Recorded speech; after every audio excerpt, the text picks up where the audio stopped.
In Tantric Buddhism, when you have many different types of figures in the art that represent principles and meditation techniques from the theoretical practices of the philosophy and or religion, then you must come up with categories to be able to describe them and to place them.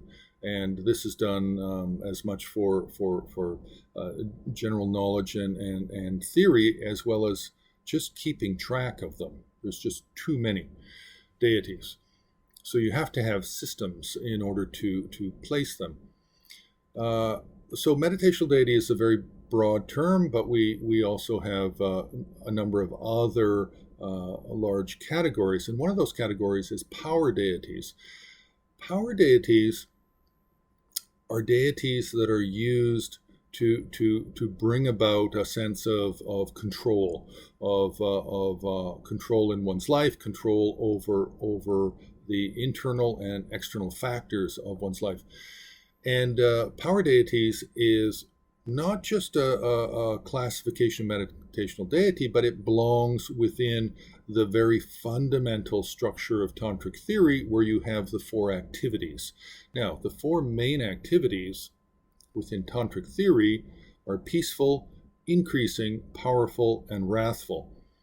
And there's many levels of meaning within these four groupings, but the power deities, they fit very clearly into the third level, the powerful activities. Typically, these deities can be male or female, multi-headed and armed.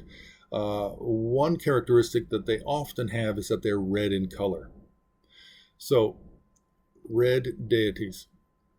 The main ones, and we do have some that are more important, would be Hayagriva for the male, Kurukula, one-faced, four-armed female deity for the female.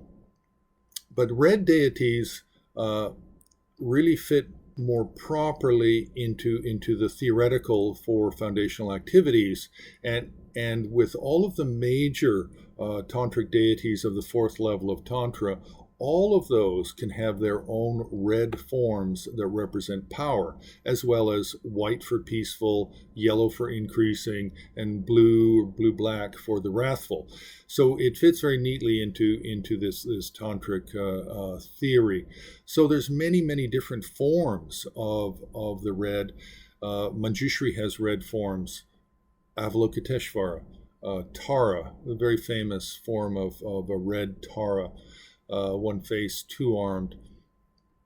We have all of the different deities, even the important protector deities, who are also wisdom deities, like Mahakala, have their red forms. They have their white, their yellow, their red, and their wrathful black or blue-black forms.